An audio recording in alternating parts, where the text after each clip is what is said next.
Executive functioning is so much more than keeping your locker organized or remembering to turn in your homework and stuffing all the things in your backpack. That's exactly why I brought Mike McLeod from Grow Now Therapy to the Special Education Inner Circle podcast. I'm your host, Catherine Witcher, and Mike, thanks for being here today. Thank you so much for having me. It's a privilege to be here. This is going to be exciting. I'm so pumped to jump into this conversation and give people new perspective on executive functioning. But before we get started, tell us, how did you end up at an IEP table? Wow. So I have been to many IEP tables, a lot of IEP Zooms, a lot of IEP tables.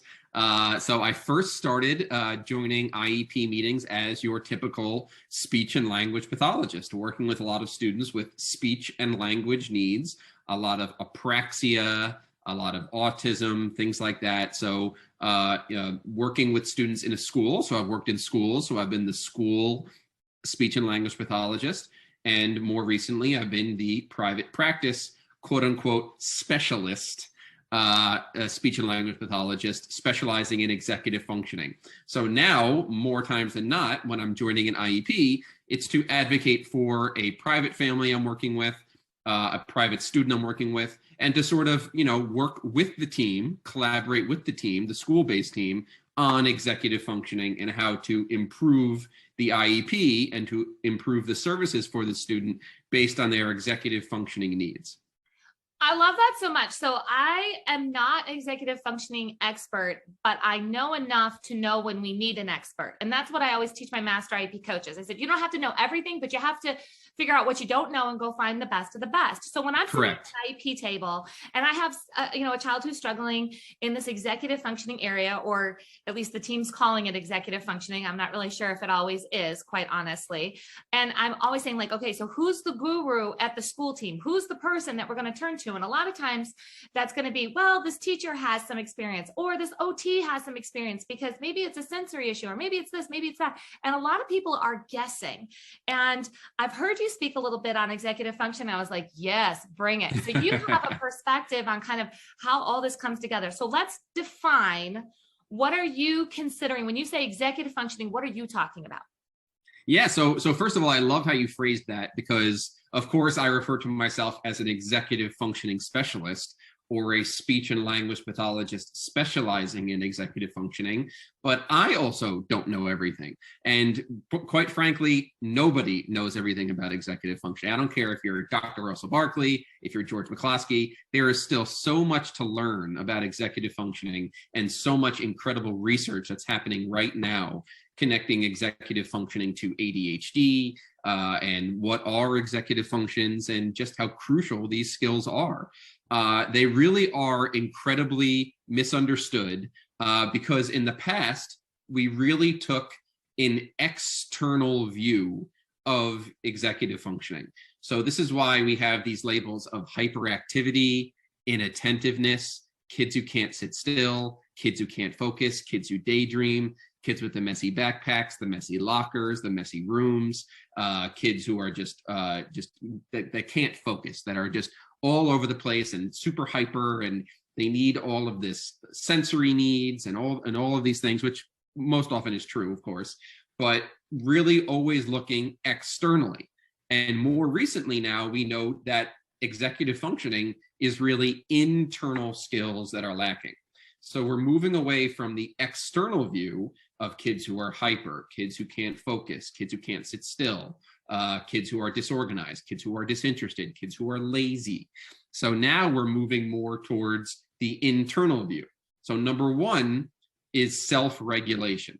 So this is the core skill of executive functioning that is significantly delayed in kids with executive functioning developmental delay, or ADHD, which is the main area I specialize in. So number one is self-regulation, and the ability to regulate your emotions, your language, your body, your behavior in various environments towards various stimuli, most notably challenging stimuli, new stimuli, anything outside of that small and narrow ADHD comfort zone. So the ability to remain regulated and be resilient in the face of challenge, and to not let your emotions get the best of you. a major part of the brain differences in ADHD and executive functioning within that frontal lobe is the emotional center of the brain and the amygdala and all of these areas of the brain that have to do with emotional control. So self-regulation and the ability to regulate, and this is why you hear so many things about all these other diagnostics that are being oppositional defiance disorder and rejection sensitive dysphoria. You know, we've really gotten into the habit now of really putting a diagnostic label on every symptom, but you really look at it, it's really all self-regulation and the ability to regulate in the face of stress, in the face of challenge. So self-regulation is number one. Number two is self-motivation. And when it comes to self-motivation, it's all about non-preferred tasks. And that's the number one thing, as I say to parents, and they'll say, yep, that's my kid, non-preferred tasks. And that's really what it is. It's the ability to initiate, persist, and complete non-preferred tasks outside of their comfort zone. Because I've chatted with parents before and I'll say self-motivation is an issue with executive functioning. And they'll say, oh no, he can play Minecraft for hours. He can be on his phone for hours on YouTube. Of course, if it's going to give instant gratification and it's within their small comfort zone, yes. But can they, complete a reading assignment? Can they complete a writing assignment? Can they do a social task outside of their comfort zone, outside of their home? Do they have social relationships outside of Discord and Snapchat and all the different online interfaces now? And are all their friends online video game friends? How are they able to self-motivate towards new, different, and challenging things? I love that one so much. Yep. So I tell parents all the time that we need to consider breaking down the IEP sometimes into preferred activities and non-preferred activities, because like following two-step directions, well, it's like go get the iPad, sit on the couch and watch a show. Two-step direction, done, got it. Go brush your teeth and go to bed. No, my child doesn't follow direction. If we start to separate preferred versus non-preferred, we can see so many opportunities for learning and for getting through. But I would never put that before talking to you into executive functioning kind of realm of consideration. So I want all of our teachers and our parents who are listening saying, okay, yeah, I know preferred versus non-preferred. Yes, but keep listening, because he's putting in the perspective of this executive functioning. So, okay, so that was two. I think we've got a third one, right? The third is self-evaluation. So this is the ability to learn from past experiences and apply it to the present. So you'll see a lot of students, a lot of children with executive functioning delays or ADHD repeat the same mistake over and over and over, whether it's the morning routine and getting to the bus on time, or whether it's turning in assignments, time after time. There's a long list of missing assignments, or they're constantly missing the same social cue or perspective taking, whatever it may be. So it's the inability to re-image the relevant past, apply it to the present, and use that information from a past experience in the present moment, so you can self-evaluate and learn from past experiences. So these three core skills of self-regulation, self-motivation, and self-evaluation are really founded upon what I refer to as internal language. So the internal language is really super connected to executive functioning. And internal language is both non-verbal working memory, which is the most important of all executive function skills, and verbal working memory.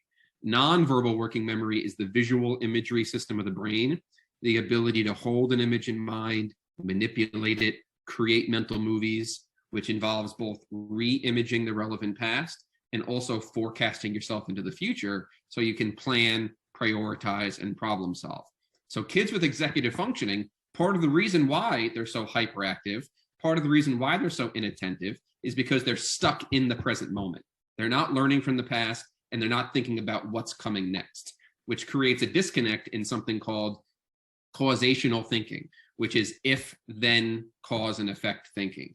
So are they able to think, okay, if this is what today looks like, then I need to do this later. So if tomorrow looks like this, then I need to do this now.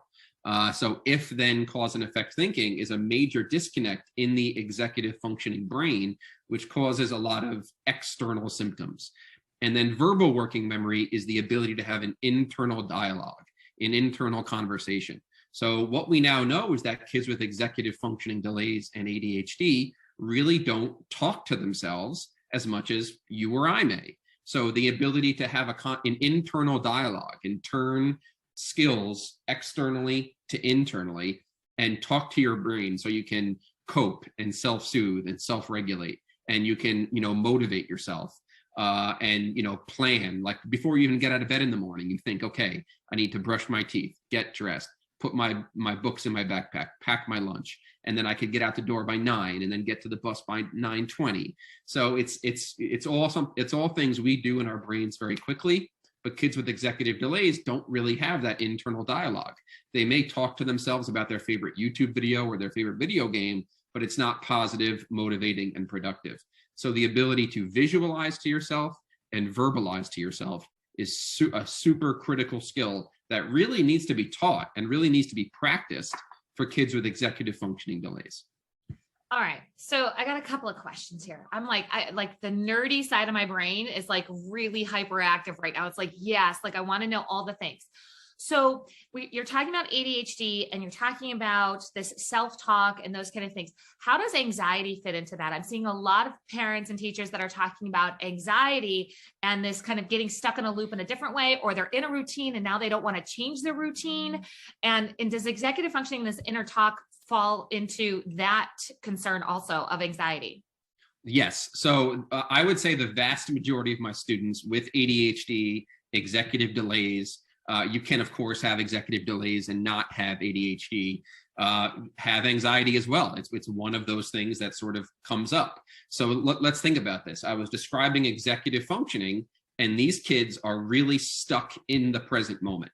It's hard for them to learn from the past, and it's hard for them to anticipate what's coming next. So they're stuck in the present moment and they're not learning from past experiences. So they're repeating the same mistake over and over and over and over. And there's data out there for kids with executive delays, ADHD, all of the negative feedback they're constantly getting throughout the day. So they really start to internalize a lot of their negative experiences, and they start to develop a little bit of a negative self-image and negative self-talk, because it's hard for them to really improve and mature at the same pace as many of their peers. So they're going through the same mistakes, the same experiences over and over and over again unsuccessfully, and they're constantly getting negative feedback from parents, from teachers, from grades, and from peers. So anxiety comes about because of the inability to, number one, to have positive self-directed talk, and number two, to be able to visualize yourself being successful in the future at non-preferred and challenging tasks. So when you can't visualize yourself being successful and you can't talk to your brain to coach yourself to be successful, you're going to replace that with a lot of negative self-talk, and you're going to internalize your negative experiences. So there's anxiety, there's negative self-talk, there's a lack of regulation. There's a lot of things at play. And, there's the social side of executive functioning, the home side of executive functioning. There's a lot of things at play that really feed into this anxiety and negative feedback loop. Okay. I love that. Thank you. That helps put some things in perspective. I know for some of our listeners, when it comes to, it's not just ADHD, there's this anxiety, social, emotional side of things. Now, we have a lot of our parents and teachers that are listening are working with children, students who have a lower verbal skill level than their chronological age, right? So we're talking, maybe we have first grade language skills and it's a third, fourth, fifth grader, and there's this big gap. So we're talking self-talk and we're talking getting through these things. And I've seen the error a lot of times is we're trying to use problem solving that's age appropriate versus what might be more appropriate developmentally or where the child's at. And I feel like that's a gap that I want you to address of where do you start? So I've got this sixth grader that's struggling with all the things that you just mentioned, whether it's social or it's turning things in, and it's, I can visually look at this kid from the outside and say, okay, he's not doing these things that you're talking about, those 3 steps, but his language is years behind where his peers are at. Where does a team start at figuring out how do we help this child, problem solve? Yep, so that is a great question. And the most important thing is to not just add 10, 15 language goals into this IEP. You really want this to be functional. So you have the child's actual age, and you also have to be aware of the child's executive age, which can tend to be around 3 years behind the actual age if there's a lack of development in executive functioning. So you can have, a third, fourth grader who's really at the maturation age of a first grader. And you really towards where that executive age is, and increase in challenge and increase in age appropriateness as you see some success and some progress. So it's super important to have a language foundation. So one of the best ways to think about executive functioning is it is a behavior, it is an action taken towards the self. So it's an external skill turned inward. So the best way to think about executive functioning is when you're younger, you are constantly dependent on the world around you. You need prompts, you need scaffolds, you need adults, you need, graphic organizers, you need everything in the outside world to help you. And as you strengthen executive functioning, you need less external help, and you're able to deal with it more internally and more independently. So if you have a child with significant language delays, yes, you are also going to see some delays in executive functioning as well, because language is super important to visualize and verbalize. So this child really is going to need 1 or 2 language-based goals, but it's super important that it's functional and tailored towards that individual. You don't want this language to be, certain morphological endings, or synonyms and antonyms, or labeling or categorizing. I'm like, keep going. Because everybody just went, oh, shoot. Then what do I put in the IEP? Because we have all of those. Like, we're talking synonyms, and we're talking, putting the proper ending on, because we want them to be like, close the gap with their peers. And like you just said, no, take them out. So we do this all the time. I'm always like, take out the IEP goals that are not going to have the biggest benefit. We have to prioritize. So give me a couple of examples of what you might replace. So those spaces. Yes. So I totally agree with you. I have seen far too many IEPs that are inappropriate in terms of language. So if you have a student with some language delays, you're going to want them to be able to tell a fluent story. You're going to want them to be able to initiate and maintain social interactions and have a positive social interaction. So really, at this young age, social is the most important thing. And you want them to be able to use language to self-advocate for themselves, to participate in class, and to initiate and maintain relationships. So the best way this goal should be measured, not by the types of endings, not by the labeling, not by the synonyms or antonyms. It needs to be by informal observation. So the speech and language pathologist or the teacher needs to be observing this student, whether it's in the cafeteria or recess or a free period, interacting with their peers, and how are they using language to self-regulate and to initiate and maintain social interactions. How are they using language in the natural environment? Not in testing, not with paper and pen, not with any of those things. This isn't a literacy-based goal. It's a language-based executive functioning goal. So how are they using language in the natural environment in a functional and productive way that's going to help them be successful beyond this IEP? So that's the most important thing. So observation-wise, are they using language to interact? Can they tell a fluent story when prompted? Can they be given a visual and then tell a story based on the picture prompt? Can they self-advocate in class? Are they participating appropriately in class?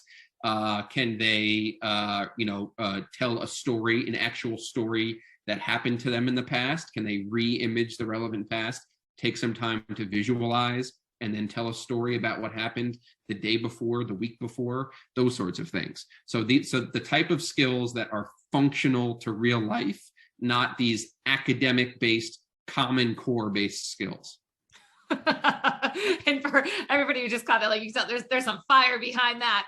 That's right. I've seen way too many copy and paste IEPs in my day that do not help. We say no more cookie cutter IEPs. Like, stop it. Like, we can have a much more meaningful IEP with 3 to 5 good goals than we'll ever have with a cut and paste of 10 Common Core goals.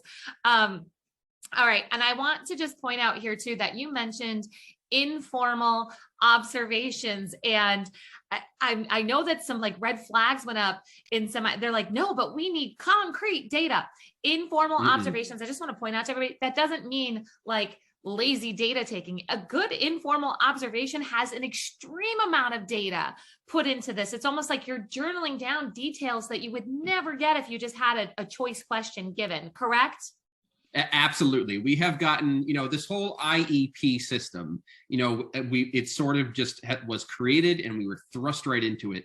But many issues with, whether it's No Child Left Behind, Race to the Top, this whole IEP system, IDEA, it's not a perfect system. Okay. So our obsession with testing, numbers, standard deviations, age equivalents, I'm not a fan of it at all. We need to be able to use our clinical expertise, whether you are a special education teacher, a speech and language pathologist, OT, PT, whatever.